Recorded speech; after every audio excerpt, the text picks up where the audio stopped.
की प्रॉब्लम है ਤੁਹਾਨੂੰ? कैंसर हो गया था 3 साल पहले।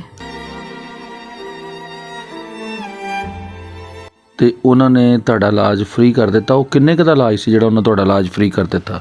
ਉਹ ਕੋਈ ਕਰੀਬ 10 ਲੱਖ ਤੇ ਮੈਂ 12 ਜਾਂ 30 ਲੱਖ ਦਾ ਸੀ।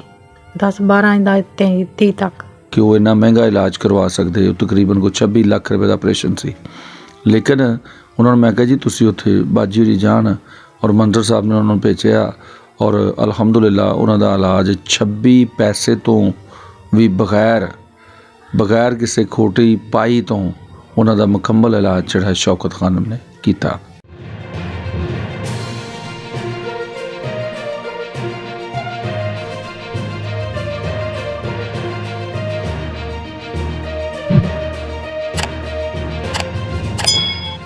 बिस्मिल्लाहिर्रहमानिर्रहीम। नाज़रीन तुहाडी खिदमत च हाज़र है तुहाडा होस्ट बाबर बेगुर। तुसीं वेख रहे हो अपना ABHT TV। जिस तरह के मौजूदा दौर दे विच महंगाई दी भरमार है और जिहड़ा गरीब आदमी उहदी चक्की च फिस गया है और जिहड़ा बीमार है बेचारा वो अपना इलाज कराउण तो भी कासर है।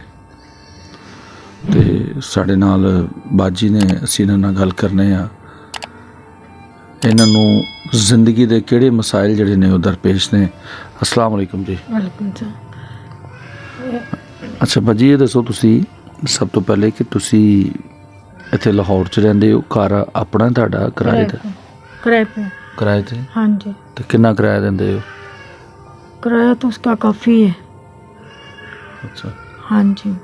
तो मियाँ भी दिहाड़ीदार है, बेटा भी। अच्छा।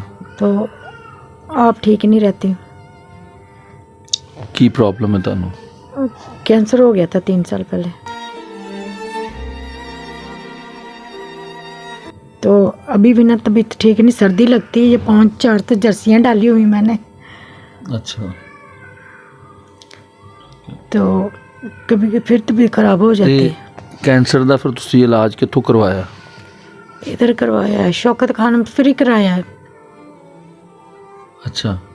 जी। हम इतना पैसा अफोर्ड नहीं कर सकते। उनको कहा था हम गरीब लोग हैं, उन्होंने कर दिया था। अच्छा शौकत खानम तुसी गए ते उन्होंने ਤੁਹਾਡਾ ਇਲਾਜ फ्री कर दिता? ਉਹ ਕਿੰਨੇ ਕੁ ਦਾ ਇਲਾਜ ਸੀ ਜਿਹੜਾ ਉਹਨਾਂ ਤੁਹਾਡਾ ਇਲਾਜ फ्री कर दिता? ਉਹ ਕੋਈ ਕਰੀਬ 10 ਲੱਖ ਤੇ ਮੈਂ 12 ਜਾਂ 30 ਲੱਖ ਦਾ ਸੀ। 10-12 ਦਾ ਤੇ 30 ਤੱਕ। ਅੱਛਾ 12 ਲੱਖ ਤੋਂ ਲੈ ਕੇ 30 ਲੱਖ ਰੁਪਏ ਤੱਕ ਤੁਹਾਡਾ ਇਲਾਜ ਸੀ? 30,000 ਰੁਪਏ ਤੱਕ था। ਅੱਛਾ 12 ਲੱਖ 30,000 ਰੁਪਏ ਦਾ? हाँ जी हाँ जी। ਲੇਕਿਨ ਉਹ ਇਲਾਜ ਤੁਹਾਡਾ ਉਹਨਾਂ ਨੇ ਬਗੈਰ ਕਿਸੇ ਪੈਸੇ ਤੋਂ ਕਰ ਦਿੱਤਾ? हाँ जी हाँ जी। ਅੱਛਾ ਨਹੀਂ ਤੇ ਉਹ ਕਿਵੇਂ ਕਰ ਦਿੱਤਾ? ਤੁਸੀਂ ਕੀ ਦੱਸਿਆ ਸੀ ਉਹਨਾਂ ਨੂੰ? गरीब है, हम पैसा नहीं अफोर्ड कर सकते। ਗਰੀਬ ਹੈ। जी जी। ਫਿਰ ਉਹਨਾਂ ਤੁਹਾਨੂੰ ਕੋਈ ਕਿਹਾ ਕਿ ਤੁਸੀਂ ਇੱਥੇ ਲਿਖ ਲੁੱਕ ਕੇ ਦਿਓ? हाँ जी। ਅੱਛਾ ਨਾਜ਼ਰੀਨ ਇਤਫਾਕ ਨਾਲ ਅੱਜ ਸਾਹਮਣੇ ਆ ਗਏ ਆਪਾਂ ਔਰ ਇਸ ਤੋਂ ਪਹਿਲਾਂ ਵੀ ਜਿਹੜੇ ਨਾ ਜੀ ਬਹੁਤ ਸਾਰੇ ਲੋਕ ਮੈਂ ਐਸੀਆਂ ਕਾਫੀ ਫੈਮਲੀਆਂ ਨੂੰ ਜਾਣਨਾ ਕਿ ਜਿਨ੍ਹਾਂ ਸ਼ੌਕਤ ਖਾਨਮ ਤੋਂ ਇਲਾਜ ਕਰਵਾਇਆ। ਮੇਰਾ ਕਹਿਣਾ ਇਹ ਵੇ ਕਿ ਤਾਰੀਫ ਕਿਸੇ ਅੱਛੇ ਕੰਮ ਦੀ ਚਾਹੇ ਦੁਸ਼ਮਣ ਦੀ ਵੀ ਹੋਵੇ ਤਾਂ ਕੀਤੀ ਜਾਏ। ਸੋ ਇਹ ਵੇ ਕਿ ਸ਼ੌਕਤ ਖਾਨਮ ਹੀ ਇੱਕ ਅਦਾਰਾ ਐਸਾ ਜਿਹੜਾ ਫੰਡਿੰਗ ਨਾਲ ਹੈਲਪ ਨਾਲ ਚੱਲਦਾ ਹੈ ਔਰ ਉੱਥੇ ਬਹੁਤ ਸਾਰੇ ਇਸ ਤਰ੍ਹਾਂ ਦੇ ਲੋਕਾਂ ਦਾ ਇਲਾਜ ਹੁੰਦਾ ਹੈ। ਹਜ਼ਾਰਾਂ ਲੋਕਾਂ ਦਾ, ਮਤਲਬ ਅਸੀਂ ਉਹ 5-10 ਦਰਜਨ 50-100 ਦੀ ਗੱਲ ਨਹੀਂ ਕਰ ਸਕਦੇ, ਹਜ਼ਾਰਾਂ ਲੋਕਾਂ ਦਾ ਇਲਾਜ ਹੁੰਦਾ ਹੈ। ਔਰ ਉੱਥੇ ਦੋ ਹੀ ਗੱਲਾਂ ਨੇ, ਤੀਸਰਾ ਰਸਤਾ ਕੋਈ ਵੀ ਨਹੀਂ। ਚੁੱਕੇ ਮੇਰੇ ਨਾਲ ਬਹੁਤ ਸਾਰੇ ਦੋਸਤ ਜਿਹੜੇ ਨੇ ਅੱਲਾ ਜੰਨਤ ਨਸੀਬ ਕਰੇ, ਮੰਜ਼ਰ ਅਮੀਨ ਸਾਹਿਬ ਨੇ ਮੈਨੂੰ ਇੱਕ ਦਫਾ ਕਿਹਾ, ਮੈਨੂੰ ਕਹਿਣ ਲੱਗੇ ਯਾਰ ਨਹੀਂ ਉੱਥੇ ਪੈਸੇ ਲੱਗਦੇ ਨੇ। ਅਤੇ ਫਿਰ ਮੰਜ਼ਰ ਅਮੀਨ ਸਾਹਿਬ ਦੇ ਮਤਲਬ ਸਾਲੀ ਸੀ ਔਰ ਉਹਨਾਂ ਨੇ ਜਿਹੜਾ ਜੀ ਚੁੱਕੇ ਉਹਨਾਂ ਦੇ ਨਹੀਂ ਸਨ ਐਸੇ ਹਾਲਾਤ ਕਿ ਉਹ ਇੰਨਾ ਮਹਿੰਗਾ ਇਲਾਜ ਕਰਵਾ ਸਕਦੇ। ਉਹ ਤਕਰੀਬਨ ਕੋਈ 26 ਲੱਖ ਰੁਪਏ ਦਾ ਆਪਰੇਸ਼ਨ ਸੀ। ਲੇਕਿਨ ਉਹਨਾਂ ਨੂੰ ਮੈਂ ਕਿਹਾ ਜੀ ਤੁਸੀਂ ਉੱਥੇ ਬਾਜੀ ਹੋਰੀ ਜਾਣ, ਔਰ ਮੰਦਰ ਸਾਹਿਬ ਨੇ ਉਹਨਾਂ ਨੂੰ ਭੇਜਿਆ ਔਰ ਅਲਹਮਦੁਲਿਲਾ ਉਹਨਾਂ ਦਾ ਇਲਾਜ 26 ਪੈਸੇ ਤੋਂ ਵੀ ਬਗੈਰ ਕਿਸੇ ਖੋਟੀ ਪਾਈ ਤੋਂ ਉਹਨਾਂ ਦਾ ਮੁਕੰਮਲ ਇਲਾਜ ਜਿਹੜਾ ਸ਼ੌਕਤ ਖਾਨਮ ਨੇ ਕੀਤਾ। ਦੋ ਦੀਆਂ ਵਜੂਹਾਤ ਹੁੰਦੀਆਂ ਨੇ। ਇੱਕ ਵਜੂਹਾਤ ਇਹ ਹੁੰਦੀ ਹੈ ਕੋਈ ਦੇਖਦੇ ਨੇ ਕਿ ਬੰਦਾ ਕਿਹੜੀ ਸਟੇਜ 'ਤੇ ਹੋਵੇ, ਫਸਟ ਸੈਕਿੰਡ 'ਤੇ ਹੋਵੇ ਤਾਂ ਬੰਦਾ ਫੜ ਲੈਂਦੇ ਨੇ ਫੌਰੀ।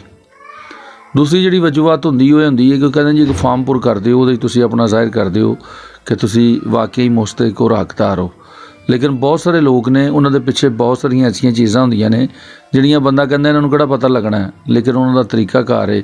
ਇਸ ਵਜ੍ਹਾ ਤੋਂ ਉਹਨਾਂ ਦਾ ਫਿਰ ਆਪਰੇਸ਼ਨ ਨਹੀਂ ਹੋ ਪਾਉਂਦਾ ਕਿ ਉਹ ਬਹੁਤ ਸਾਰੀ ਪ੍ਰਾਪਰਟੀ ਦੇ ਮਾਲਕ ਹੁੰਦੇ ਨੇ, ਜ਼ਮੀਨ ਹੁੰਦੀ ਹੈ, ਮਰਲੇ ਹੁੰਦੇ ਨੇ, ਬੈਂਕ ਬੈਲੈਂਸ ਅੱਛਾ ਖਾਸਾ ਹੁੰਦਾ ਹੈ, ਲੇਕਿਨ ਉਹ ਲੋਕ ਮੁਸਤਕ ਦਾ ਫਾਰਮ ਜਿਹੜਾ ਪੁਰ ਕਰ ਦਿੰਦੇ ਨੇ ਅਤੇ ਉਹ ਤਰੀਕਾਕਾਰ ਸਰਾਸਰ ਗਲਤ ਹੈ।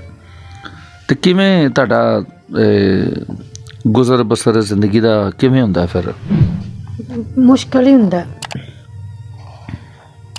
ਅਤੇ ਹੁਣ ਤੁਹਾਡੀ ਦਵਾਈ ਜਿਹੜੀ ਹੈ, ਤੁਹਾਡਾ ਜਿਹੜਾ ਟਰੀਟਮੈਂਟ ਹੈ ਉਹ ਚੱਲ ਰਿਹਾ? ਹਾਂਜੀ। ਠੀਕ ਹੈ। ਅਜੀ ਸਾਡੇ ਸਾਹਮਣੇ ਇਹ ਆਪਾਂ ਹੋਰੀ ਨੇ ਜਿਨ੍ਹਾਂ ਦਾ ਇਲਾਜ ਜਿਹੜਾ ਉੱਥੋਂ ਹੋਇਆ, ਔਰ ਇੱਥੇ ਹਰ ਬੰਦਾ ਪਰੇਸ਼ਾਨ ਹੈ ਵਿਚਾਰਾ। ਖ਼ਾਸ ਤੌਰ 'ਤੇ ਉਹ ਦਿਹਾੜੀ ਵਾਲਾ ਹੈ, ਉਹ ਬੰਦਾ ਤਨਖਾਹ ਹੈ, ਲੇਕਿਨ ਉਹ ਪਰੇਸ਼ਾਨ ਹੈ। ਉਹਦਾ ਬਜਟ ਜਿਹੜਾ ਹੈ ਐਡਜਸਟ ਕਰਨਾ ਬਹੁਤ ਮੁਸ਼ਕਿਲ ਹੈ। ਉਹਦੀ ਇੱਕ ਬਹੁਤ ਵੱਡੀ ਵਜ੍ਹਾ ਜਿਹੜੀ ਹੈ, ਚੂँਕਿ ਰੈਂਟ ਔਰ ਬਿਜਲੀ ਮਤਲਬ ਇਹ ਦੋਨੋਂ ਇਸ ਟਾਈਮ ਇੱਕ ਮੇਨ ਖਰਚੇ ਨੇ, ਅਤੇ ਖਾਣਾ ਪੀਣਾ ਤਾਂ ਫਿਰ ਉਸ ਤੋਂ ਬਾਅਦ ਦੀ ਬਾਤ ਹੈ। ਲੇਕਿਨ ਇਹ ਦੋ ਚੀਜ਼ਾਂ ਜਿਹੜੀਆਂ ਇਹਨਾਂ ਬਗੈਰ ਗੁਜ਼ਾਰਾ ਵੀ ਨਹੀਂ, ਔਰ ਚੂँਕਿ ਇਹਨਾਂ ਨੂੰ ਪੇ ਕਰਨਾ ਵੀ ਬਹੁਤ ਜ਼ਰੂਰੀ ਹੈ।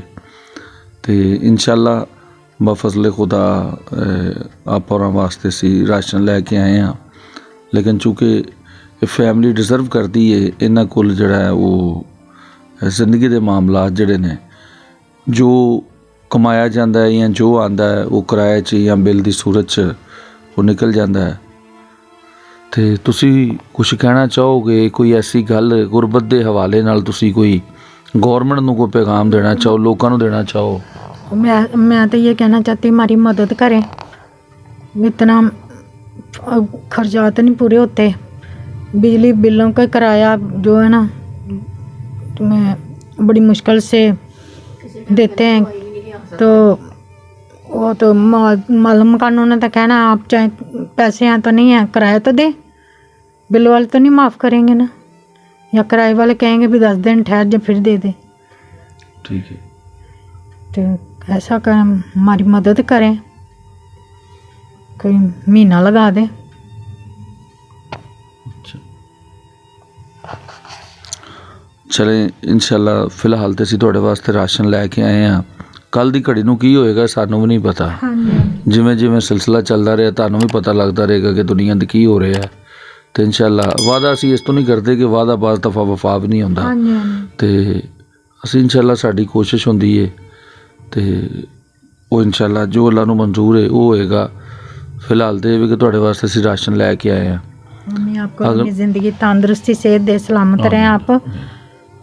तो मैं तो उनकी भी शुक्रगुजार हूँ, शौकत खानम वालों को भी उन्होंने बचाया, कोशिश का बेचारे इतनी उन्होंने हमारी मदद की है, उन्होंने बचाया, बचाने वाला तो ऊपर बैठा है। अच्छा तुसी दवाइयां मतलब जड़ियां ने वो बाज़ारों लिआंदे हो, तो जिहड़ा हुण कोई तुहाडा ट्रीटमेंट चल रहा है, तो वो जिहड़ा कार्ड सी खान साहब ने, हाँ जी सेहत कार्ड? हाँ नहीं, सेहत कार्ड नहीं मेरा है, तो पेपर वगैरह है, कार्ड बना है। अच्छा, शनाख्ती कार्ड? नहीं, वो शनाख्ती कार्ड पेपर ना, वो कार्ड भी बना हुआ है जिससे इलाज होता है। हाँ जी, इलाज होता है, फिर कार्ड लेके जाती हूँ, तो फिर वो चेक करते हैं, फिर वो आगे भेजते हैं। अच्छा नहीं, तो हुण वो चल रहा है मतलब कार्ड थोड़ा जड़ा? हाँ जी, कार्ड चल रहा है। अच्छा, अभी मेरे थोड़े दिन ना तबीयत ख़राब हो गई, तो बदनी कमज़ोरी बहुत हो गई, जैसे मैं है ही नहीं। कल भी तबीयत ख़राब हो गई सी मेरी, जिमें है ही नहीं इत्थे। अभी मैंने ना जाना 5 तारीख को ना अल्ट्रासाउंड है, 10 तारीख को फिर डॉक्टर मिलेगी। जी नाज़रीन, सारी सूरत हाल तुहाडे सामने में। मेरा शो उन्हां अजीम पाकिस्तानियों के नाम जिन्हां नाल सिलसिला कारवां चल रहा है, अल्लाह ताला उन्हां नूं जज़ाए खैर दे, और तुसीं भी साडे उन्हां दोस्तां वास्ते दुआ कर देना जिहड़े साडे नाल ने। अपनी ज़िंदगी सब तंदुरुस्ती, आप ठीक रहें, और उनको भी जो हमारे साथ हैं वो भी, उनको भी सलामत रहें, उनको भी कारोबार च भी बरकत पाएँ। बहुत बहुत शुक्रिया आपका, आपने हमारे लिए इतना कुछ किया, आप हमारी इतनी मदद करवा दें, महीना लगवा दें, चलें कोई तो कोई जरिया बन जाए, कोई ਇਨਸ਼ਾਅੱਲਾ ਦੇਖੋ ਮੈਂ ਤੁਹਾਨੂੰ ਪਹਿਲੇ ਵੀ ਕਿਹਾ ਕਿ ਮਹੀਨਾ ਸਾਡਾ ਦੇਖੋ ਸਾਡੇ ਨਾਲ ਨਾ ਬਹੁਤ ਸਾਰੀਆਂ ਫੈਮਲੀਆਂ ਨੇ ਅਸੀਂ ਆਲਰੇਡੀ ਪਹਿਲੇ ਮਤਲਬ ਜਿਹੜੇ ਲੋਕ ਲੱਗੇ ਨੇ ਉਹ ਸਾਡੇ ਲਈ ਮਹੀਨੇ ਦਾ ਫਿਲਹਾਲ ਤੇ ਪ੍ਰੋਮਿਸ ਜਿਹੜਾ ਉਹ ਮੁਸ਼ਕਿਲ ਹੈ ਲੇਕਿਨ ਇਨਸ਼ਾਅੱਲਾ ਆਪਾਂ ਫਜ਼ਲ ਖੁਦਾ ਜੋ ਮੁਮਕਿਨ ਚ ਮੁਮਕਿਨ ਹੋਇਆ ਤੁਹਾਡੇ ਲਈ ਕਰਾਂਗੇ ਨਾਜ਼ਰੀਨ ਦੇ ਨਾਲ ਹੀ ਇਨਸ਼ਾਅੱਲਾ ਬਹੁਤ ਸ਼ੁਕਰੀਆ ਫਿਰ ਤੁਹਾਡੀ ਖਿਦਮਤ 'ਚ ਹਾਜ਼ਰ ਹੋਵਾਂਗਾ ਕਿਸੇ ਨਵੇਂ ਵੀਡੀਓ ਨਾਲ। ਉਦੋਂ ਤੱਕ ਇਜਾਜ਼ਤ ਦਿਓ। ਪਾਕਿਸਤਾਨ ਜ਼ਿੰਦਾਬਾਦ।